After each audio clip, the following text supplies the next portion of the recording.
So, Jeff, tell me about your friend that you brought today. Well, my friend is a Ted Williams jersey. It was passed down to us from grandmother, who had a friend who was a sports writer in Boston. He knew that she loved Ted Williams, so he got her the jersey, and as a gift, thanking her for taking care of his child. So Really? yeah. How would the sports writer have gotten this jersey? Well, do you think? The story that I was told was that he just asked Ted for a jersey, took it off his back, and gave it to him.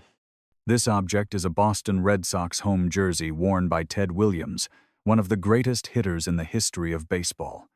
Ted Williams, often called the Splendid Splinter or Teddy Ballgame, defined excellence at the plate and remains a central figure in the legacy of the Red Sox. His career bridged multiple eras, interrupted only by military service during World War II and the Korean War, which further elevates the historical significance of his surviving game-used equipment. Although initially believed to date from 1946, detailed examination of the jersey reveals it to be from 1942, identified by the health patch on the sleeve that was used only during that single season. Additional confirmation comes from the Spalding Tim McAuliffe manufacturer label, which debuted in 1942, along with the stitched Williams name and the number 9 on the back. These elements firmly place the jersey within one of the most important periods of Williams's career. The same year he won the Triple Crown, leading the American League in batting average, home runs, and runs batted in. The jersey shows clear signs of game use and age. Although its length was altered, the lettering, numbering, and fabric remain original. Even so, it is among the earliest known Ted Williams game-worn jerseys, representing a defining period when he dominated baseball and elevated the Boston Red Sox. I'd put an auction estimate, minimum, $200,000 to $250,000.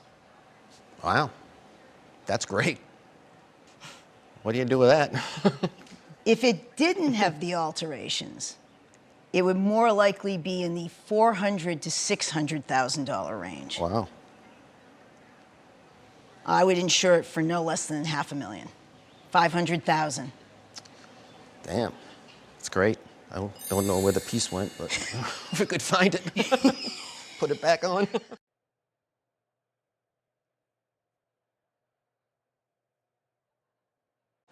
They both came from the Major League Yankee Club, and back in about 57, 58, 59, Carney had a minor league Yankee ball club.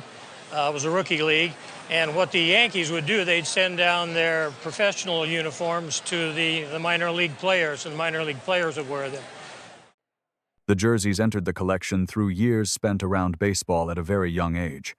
As a teenager working as a clubhouse boy for a rookie league team, the owner handled equipment daily, polishing shoes and washing uniforms.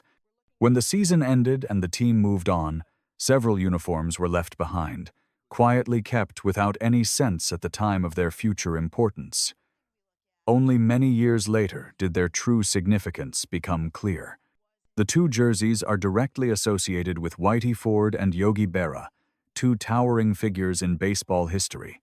Whitey Ford's jersey, bearing his number 16, shows clear signs of use and alteration, reflecting the practical realities of the era. Ford was the dominant pitcher of his generation, winning 6 World Series titles, earning 10 All-Star selections, and defining success on the mound during the 1950s and early 1960s. The second jersey belongs to Yogi Berra, number 8, and dates to 1951, one of his most important seasons. Berra was the heart of his team for nearly 2 decades, winning 10 World Series championships and 3 MVP awards. The jersey's relatively untouched condition adds to its rarity. And I think it was probably something like 3,000. 3,000? Okay. Well, I would write the check for that right now. Let me tell you that, because we're looking at Whitey alone. A Whitey Ford 1955 jersey, a home jersey, even altered, I would put an insurance value of $30,000 on it. Oh, my. That's 3-0. My. Now, you know what Yogi would say here. It ain't over till it's over. And now we get Yogi's jersey. This is an exceptional jersey. Rarely do bearer jerseys come up at auction. There's only been a handful, and there hasn't been one that I've been able to find that's been sold at auction from an MVP year. There have been other years that have been sold, and there have been milestones such as the one from the perfect game that Don Larson threw. But in the era of good, better, best, this is close to the top. I would place an insurance value of $100,000 on this jersey. My. I wouldn't know. I really don't know what to say about that. That's amazing. It's amazing. I knew they were going to be somewhat valuable, but I didn't realize they were going to be that valuable, Lee. You really have shocked me, honestly.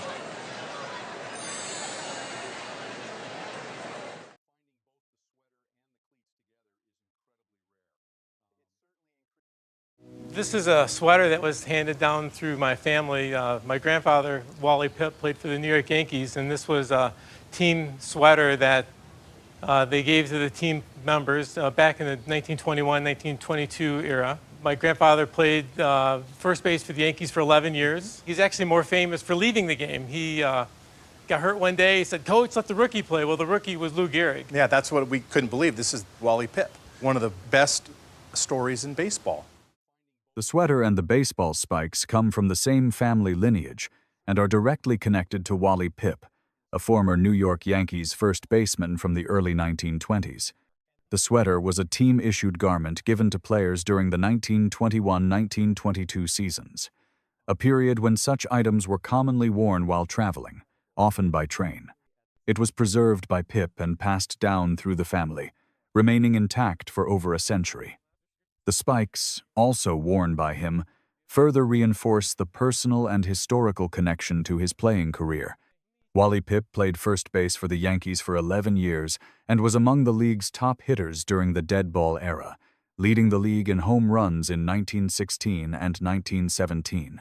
Despite these accomplishments, he is most remembered for the moment when he stepped out of the lineup due to injury, allowing Lou Gehrig to take his place and begin his historic consecutive game streak.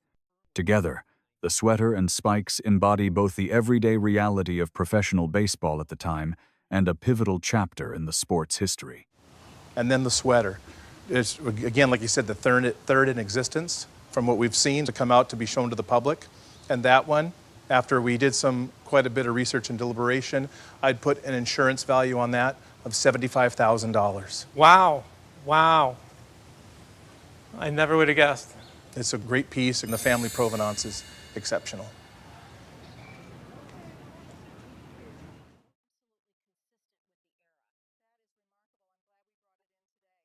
You brought us in this great group of items from your dad, Randy Gumpert, who was a pitcher in his career, a 1930s Philadelphia A's jersey, a 1947 New York Yankees World Series ring, and 1958 New York Yankees cufflinks.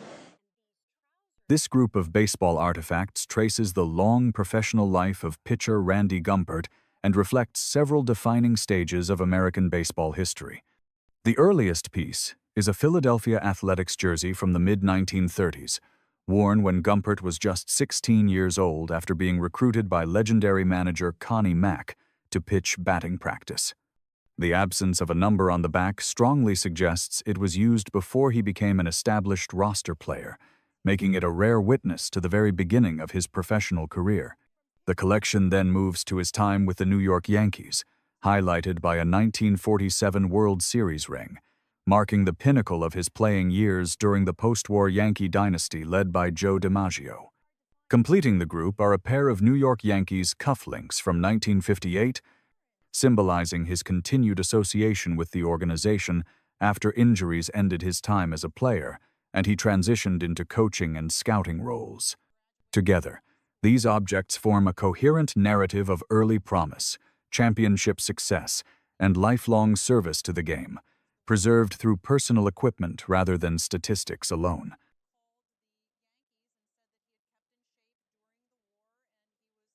The cufflinks from 1958, they're great.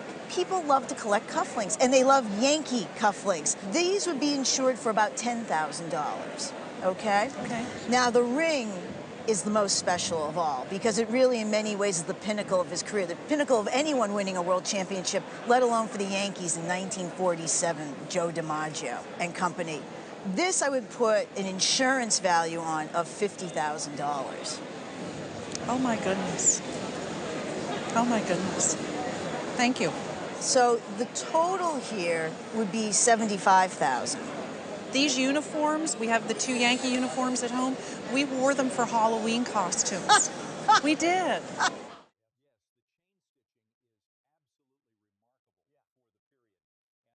Well, the Miller's uniform I located at a collector's show about 20 years ago in Minneapolis. I bought it for the price of $50. So this is a Minneapolis Miller's uniform. This is a home uniform of the Millers, and it dates from 1950. This uniform is a 1950 home jersey of the Minneapolis Millers, a prominent minor league team in the American Association. Its significance lies not only in its excellent preservation, but also in its direct connection to Willie Mays at the very beginning of his professional career. Numbered 28. The jersey was initially identified simply as a Miller's uniform, but closer examination revealed telling physical details, including the style of lettering, ribbing, and a distinctive period repair on the right sleeve. Further research confirmed its importance when a period photograph surfaced showing a young Willie Mays wearing this exact uniform while playing for the Millers, shortly before joining the New York Giants in 1951. This places the jersey at a pivotal transitional moment in baseball history, capturing Mays just before he emerged as one of the greatest players of all time. As an object, the uniform combines rarity, strong visual documentation, and exceptional condition, making it a powerful historical artifact that embodies the early formation of a legendary career. I would estimate it conservatively in the $60,000 to $80,000 range today. Oh my. Talk about goosebumps. When this walked in, I was speechless. It is truly a remarkable piece of history, and it just does not get any better than this.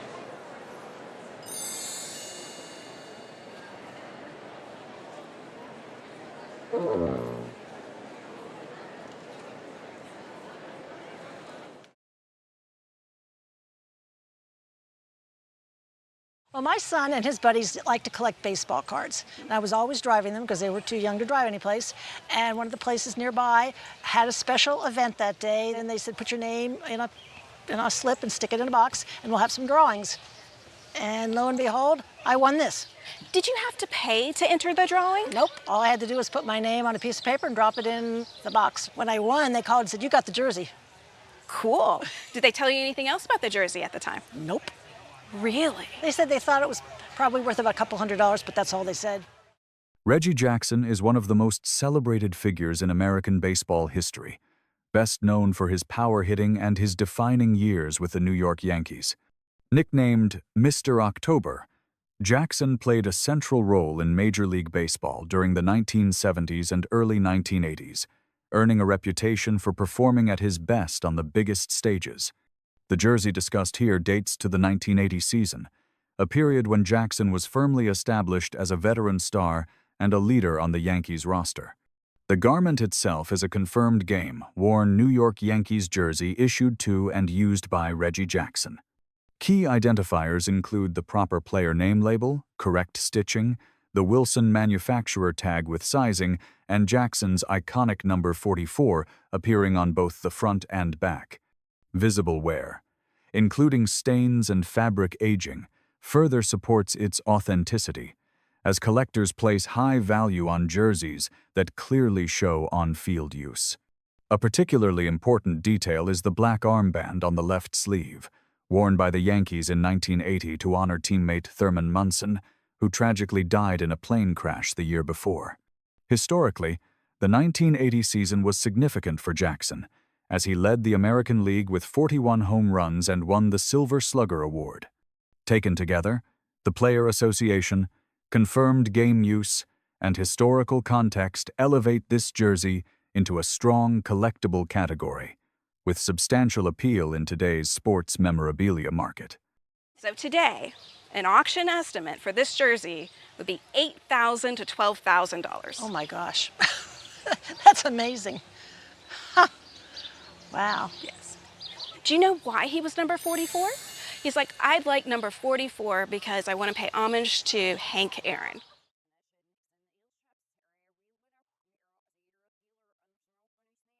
Back in Decatur, we had a minor league team that was called the Commodores, and they were a farm club of the San Francisco Giants. Back then, the home team used to send their used uniforms down to the farm clubs for them to wear. These baseball uniforms originate from the Decatur Commodores, a minor league team that served as a farm club for the San Francisco Giants from 1962 to 1974.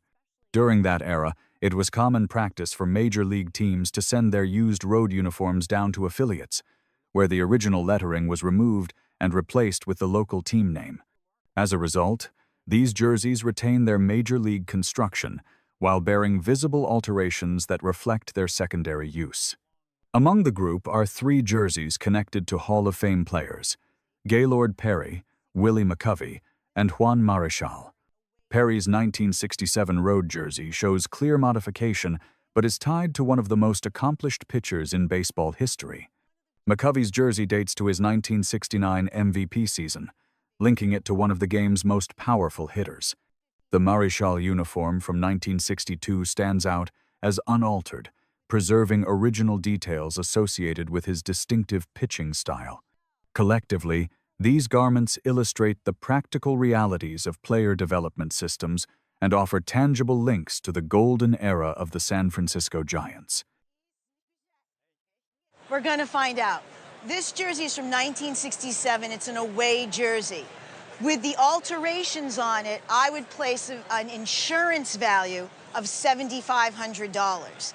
Now, if this weren't altered, if it said San Francisco, we're talking $15,000. Holy cow. The Willie McCovey, this is from his MVP season in 1969.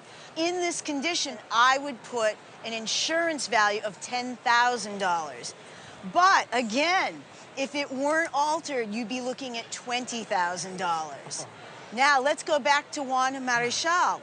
This jersey is from 1962. He won 18 games that year. Great jersey for him, completely unaltered. This, I would put an insurance value of $20,000. The pants, $2,000, even in this condition. So you have a bona fide treasure chest here. And I would say that you brought us a giant find. I guess so.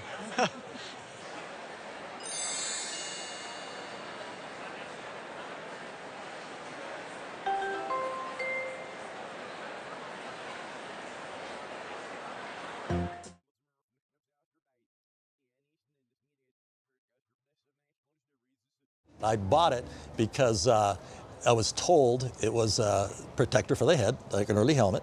Then I got it in the mail and I was not really pleased. I thought, well, what is that thing? And as it turns out, it's 120 years old, according to the patent date.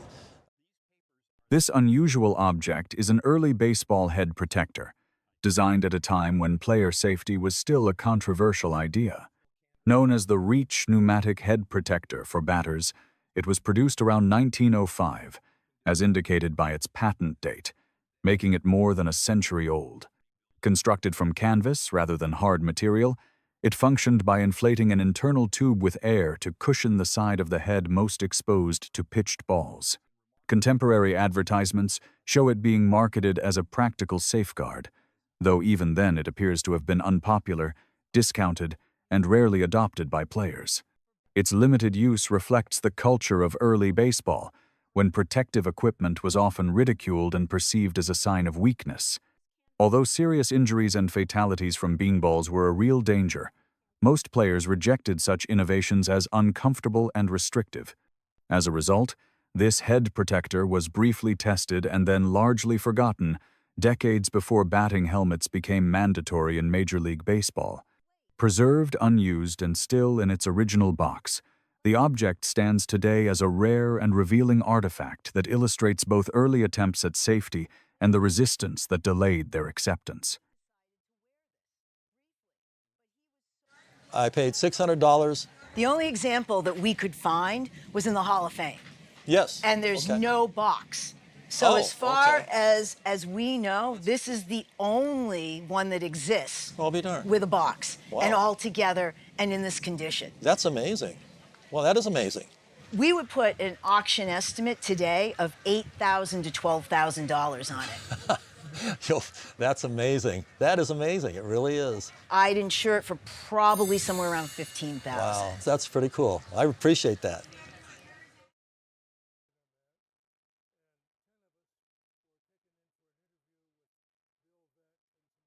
We had just moved to Cleveland from West Virginia, and my mom went into the Marine Hospital as a nurse, and we lived near there, and they had a bat boy contest.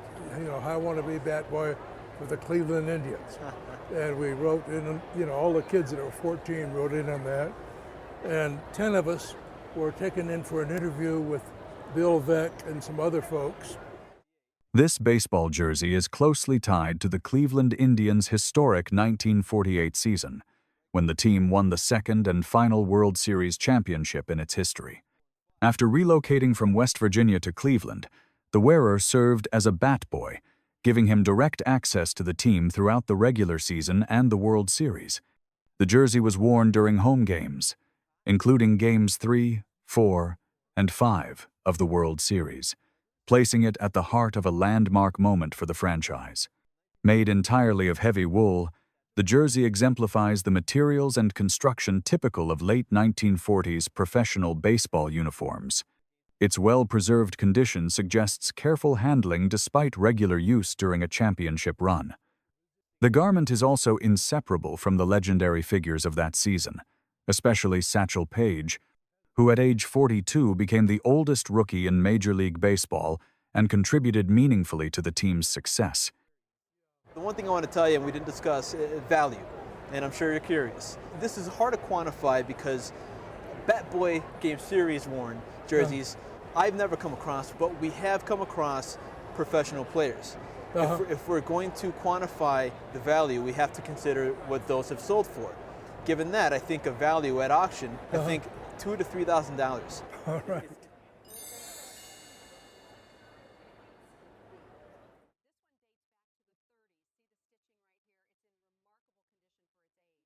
They've come from different places over a number of years, but mostly flea markets. This one definitely a flea market or a garage sale. So how many years have you been going to flea markets and garage sales? 35 maybe. Whoa. And started early. So what drew you to the gloves? Well, I enjoy playing baseball, and This small group of vintage baseball gloves reflects the long and gradual evolution of protective equipment in the sport, assembled over decades from flea markets and garage sales. Baseball was originally played barehanded in the mid-19th century, when using a glove was considered unmanly, but the rise of professional play quickly revealed the physical cost of fielding without protection. Early adopters, such as Doug Allison in 1870, paved the way for wider acceptance. And by the late 19th century, manufacturers like Albert Spalding began producing gloves commercially. The collection spans this development, from a rare crescent-style glove of the 1880s made of durable white buckskin with asbestos lining, adapted from railroad workers' gloves, to later webbed gloves of the 1940s that anticipate modern designs.